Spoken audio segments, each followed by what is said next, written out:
Hey guys, what's up? It's Zyflin here, and today we're going to be learning how to build the Boltor in Warframe. Before we move on with today's video, it helps me out a lot if you hit that like button below, and if you want to stay up to date with all my Warframe content, subscribe and hit the bell button to turn on notifications so you never miss any of my uploads. On top of that, I'm also running a giveaway for 1000 Platinum, link is in the description below. All you have to do to gain free entries is subscribe to me here on YouTube and then follow me on both Twitch and Twitter. The giveaway is for all platforms. If you did any of those things, I appreciate it, but now let's move on with the video.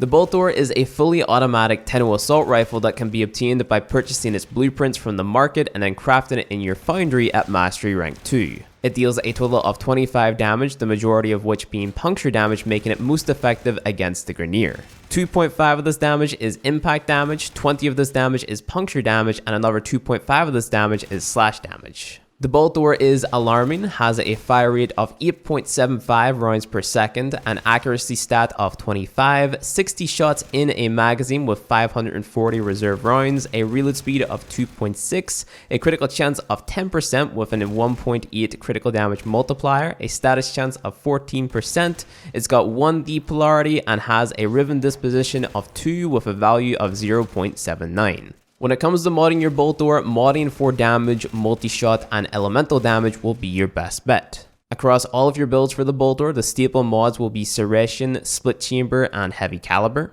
For the optimal amount of damage, you're going to want to set up different configs for each enemy faction in the game, as we're going to be using different elemental damage types versus each of them. I like to reserve config A for armored enemies like the Grineer and the Corrupted. I use config B as my config for shielded enemies such as the Corpus, and I use config C as my config for fleshy enemies such as the Infested. Every single weapon build that you put together should have at least one elemental combo damage type in it. In config A versus the Grineer and Corrupted, we normally use corrosive damage, which is made by combining toxin and electric damage together. In this case, for the Boltor, we use the mods Infected Clip and Stormbringer. In config B versus the Corpus, we usually run magnetic damage, which is made by combining cold damage and electric damage, or we can just double up on toxin damage as toxin procs go through shields. To make magnetic damage, we combine the mods Cryo Rounds and Stormbringer. And to double up on toxin damage, we use the mods Infected Clip and Malignant Force. In config C versus the Infested, we basically copy what we did in config A and make corrosive damage.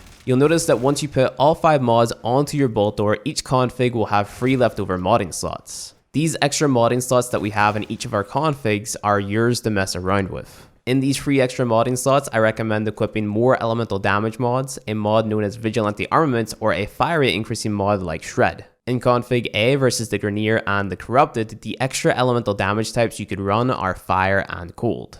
In config B versus the Corpus, if you're running magnetic damage, the extra elemental damage type I recommend that you run is Toxin. And in config C versus the Infested, the extra elemental damage type I recommend running is fire. But with all that being said, you now know a lot about the different ways of building the Boltor. If you like this video, don't forget to hit like, subscribe for more Warframe content, and I'll see you guys in the next video.